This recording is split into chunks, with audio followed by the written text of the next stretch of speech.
Good morning students. Class 11 math. सबको पता है कोरोना के समय में सरकार ने सिलेबस को घटा दिया है। जो आपका कोर्स है, जो हम लोगों ने सिलेबस का वीडियो देखा होगा आप लोगों ने, उस वीडियो हमने जो सिलेबस बताया था उसमें कुछ संशोधन किया गया है। उस संशोधन में बताया गया है कि 30% कोर्स कम कर दिया गया है।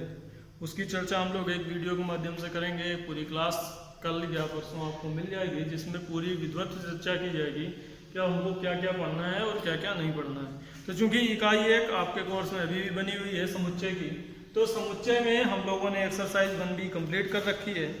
तो एक्सरसाइज 1B के पश्चात जो हमारा नया टॉपिक है वो है उप समुच्चय का। उप समुच्चय, चूंकि समुच्चय हम लोग पढ़ चुके हैं, समुच्चय में हम लोगों ने क्या पढ़ रखा है, समुच्चय क्या होता है, वस्तुओं या पदों का सुपरिभाषित संग्रह जो होता है उसको हम क्या कहते हैं, समुच्चय कहते हैं। तो समुच्चय के उप समुच्चय होते हैं, यानी कि अगर किसी समुच्चय के अवयवों को से मिलकर कोई एक नया समुच्चय बनता है तो उसको क्या कहते हैं, बड़े समुच्चय का उप समुच्चय कहते हैं। जैसे मान लीजिए प्राकृत संख्याओं का समुच्चय है, तो प्राकृत संख्याओं के समुच्चय से हम कोई एक समुच्चय बना दें सम संख्याओं का समुच्चय, तो जितनी भी सम संख्याएं हैं सारी की सब क्या होती हैं, प्राकृत संख्याएं होती हैं। तो इसलिए वो जो प्राकृत संख्याओं का समुच्चय है उसका उप समुच्चय हो जाएगा कौन, सम संख्याओं का समुच्चय। तो सम संख्याओं का समुच्चय उप समुच्चय कहलाएगा और प्राकृत संख्याओं का समुच्चय कहलाता है सार्वत्रिक समुच्चय। तो या उसको उचित फिर उसके बाद वो उप समुच्चय में हम लोग पढ़ेंगे एक उचित उप समुच्चय होता है जिसका दूसरा नाम है अधि समुच्चय भी बोलते हैं। उचित उप समुच्चय को वास्तविक उप समुच्चय भी कहते हैं। तो वास्तविक उप समुच्चय कहें या उचित उप समुच्चय कहें। तो दूसरा अधि समुच्चय, तो जैसा हमने बताया प्राकृत समुच्चय, तो प्राकृत संख्याओं का जो समुच्चय है उसका उप समुच्चय कौन है, सम संख्याओं का समुच्चय। तो जो प्राकृत संख्याओं का समुच्चय है वो सुपरसेट कहलाता है या अधि समुच्चय कहलाता है। तो उप समुच्चय का मतलब होता है सबसेट। उप समुच्चय क्या होता है, सबसेट।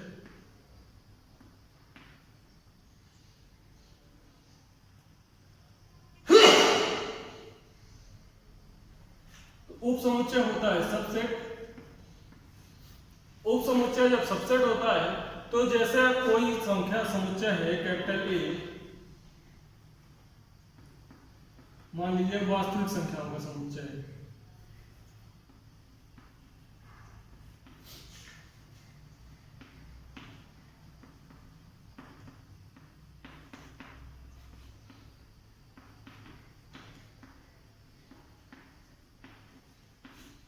और कोई सेट है बी, ये है सम संख्याओं का समुच्चय। इसका है सम संख्याओं का समुच्चय। तो जो बी है वो सबसेट होगा ए का। ये जो चिन्ह है ये किसका कहलाता है, सबसेट या उप समुच्चय। इसको हम क्या कहेंगे, सबसेट या उप समुच्चय। तो बी उप समुच्चय है ए का। इसका मतलब क्या है, बी उप समुच्चय ए। इसको पढ़ेंगे बी सबसेट ए या बी उप समुच्चय ए। और जो ये ए है ये कहलाता है सुपरसेट अधि समुच्चय, या इसको कहते हैं अधि समुच्चय।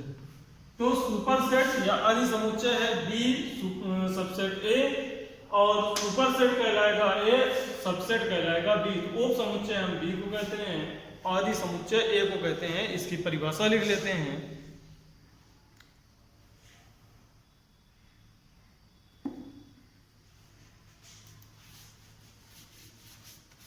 तो इसकी परिभाषा में क्या लिखेंगे,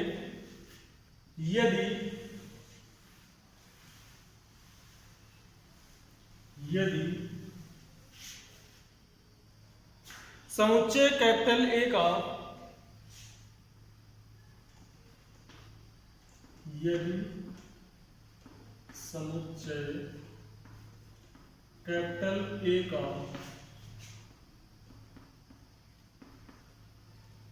प्रत्येक अवयव, यदि समुच्चय कैपिटल ए का प्रत्येक अवयव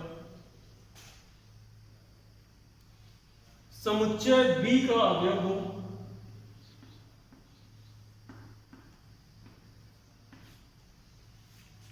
समुच्चय बी का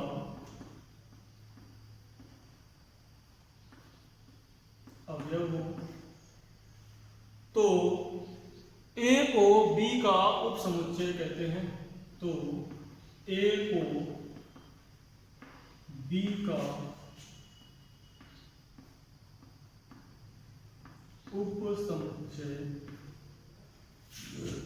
कहते हैं।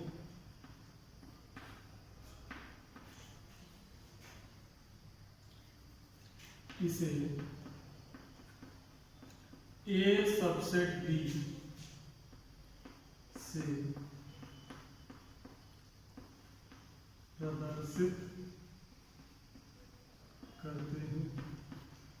इसे ए सबसेट बी से प्रदर्शित करते हैं। एग्जाम्पल,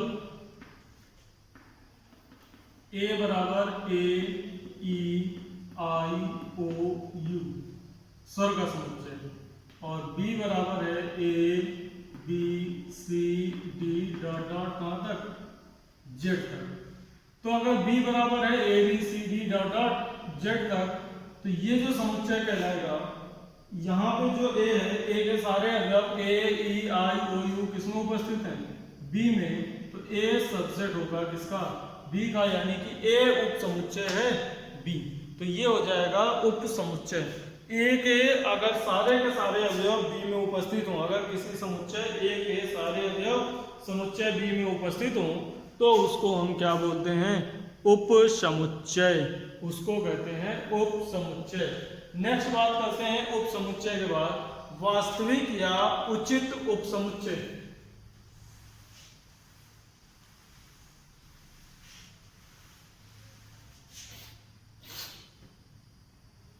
नेक्स्ट है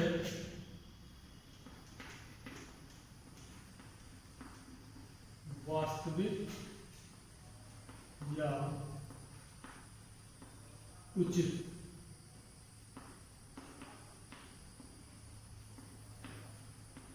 उप समुच्चय। तो वास्तविक या उचित उप समुच्चय क्या होते हैं, तो वास्तविक या उचित उप समुच्चय को हम बोलते हैं प्रॉपर सबसेट। इंग्लिश में क्या कहते हैं, प्रॉपर सबसेट। तो प्रॉपर सबसेट, प्रॉपर उचित वास्तविक, प्रॉपर या उचित उप समुच्चय का मतलब ये है कि कहीं ऐसा ना हो कि ए के सारे अवयव बी में हो और बी के सारे अवयव ए में हो, तो वो उचित उप समुच्चय नहीं होता है। तो कह रहा है कि अगर बी में कम से कम एक अवयव ऐसा होना चाहिए जो ए में उपस्थित ना हो, तो जो आपका ए होगा वो बी का उचित उप समुच्चय कहलाता है। यदि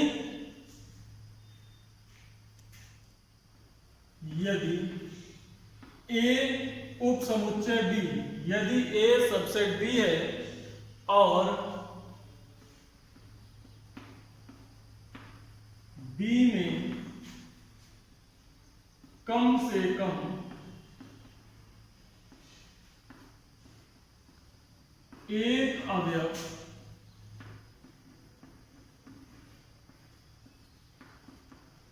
एक अवयव ऐसा है जो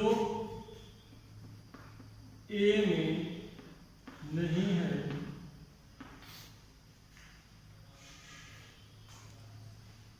तो ए को बी का उचित उप समुच्चय कहते हैं। तो ए को बी का उचित उप समुच्चय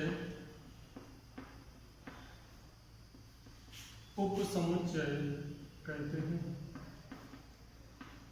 ए को बी का उचित उप समुच्चय कहते हैं। ए बराबर 2,3, बी बराबर 1 2 3 4। तो हम देख रहे हैं कि ए में 2 अवयव है 2 और 3, बी में 4 अवयव है 1 2 3 और 4। तो यहाँ जो ए है, ए बी में 2 अवयव ऐसे हैं जो उपस्थित नहीं है। कौन से? 1 और 4। इसलिए जो आपका ए है वो उचित उपसमुच्चय होगा किसका? बी का। ए होगा प्रॉपर सबसेट बी। तो ये हो गई बात प्रॉपर सबसेट की। इसके बाद नेक्स्ट आता है अधिसमुच्चय।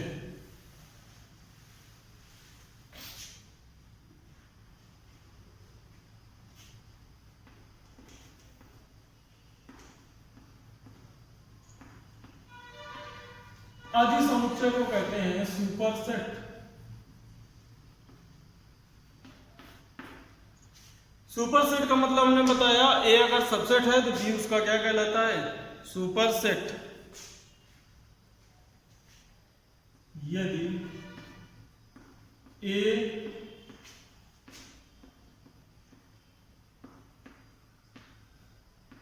उपसमुच्चय बी, यानी कि ए सबसेट बी है तो बी अधिसमुच्चय ए होता है। बी सुपरसेट ए, ये कहलाता है अधिसमुच्चय। तो बी आपका अधिसमुच्चय है और ए होता है उप समुच्चय। अब कुछ इंपॉर्टेंट पॉइंट्स हैं उनको नोट कर लेते हैं।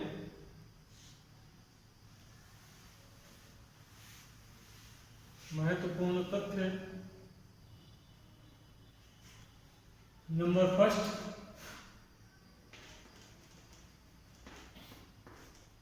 कोई भी समुच्चय होता है उसका उप समुच्चय होता है रिक्त समुच्चय। तो रिक्त समुच्चय प्रत्येक समुच्चय का उप समुच्चय होता है। रिक्त समुच्चय प्रत्येक समुच्चय का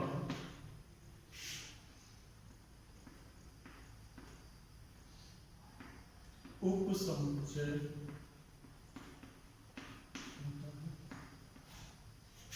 दूसरा कथन, प्रत्येक समुच्चय स्वयं का उप समुच्चय होता है। ये शब्द है और ए का सबसेट होता है। प्रत्येक समुच्चय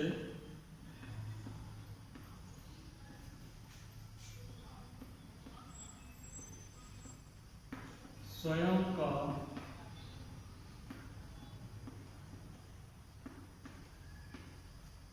उप समुच्चय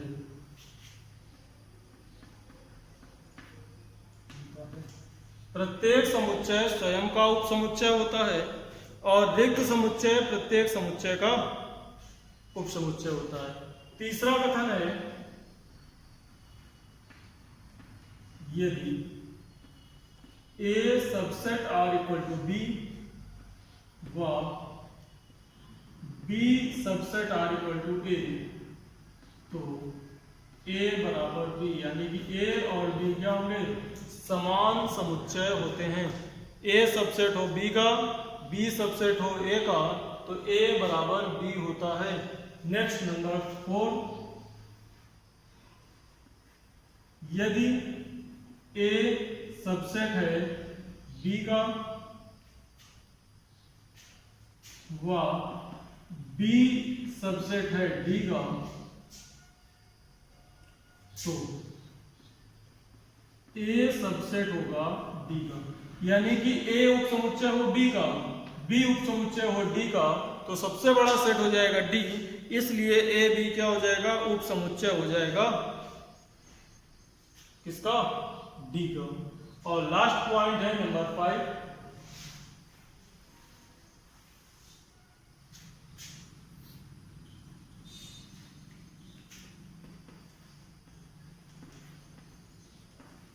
यदि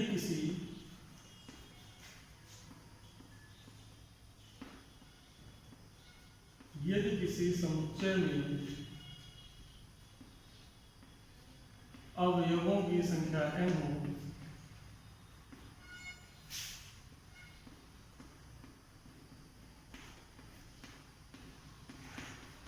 तो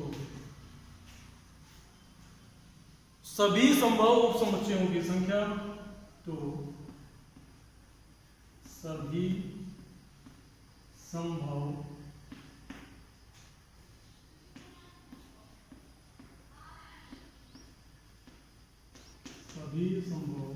उप समुच्चयों की संख्या 2 की घात n होगी। तो सभी संभव उप समुच्चयों की संख्या कितनी होती है? 2 की घात n होती है। 2 की घात n होती है। ये बात हो गई आपकी उप समुच्चय के बारे में। तो ये 5 प्रमुख पॉइंट हैं कि रिक्त समुच्चय सभी का उप समुच्चय होता है। इसके बाद रिक्त समुच्चय के बाद उचित उप समुच्चय, बी में कम से कम एक अवयव ऐसा हो जो ए में उपस्थित ना हो, तो उसको हम उचित उप समुच्चय बोलते हैं। तो ये चर्चाएं हो गई उप समुच्चय के बारे में।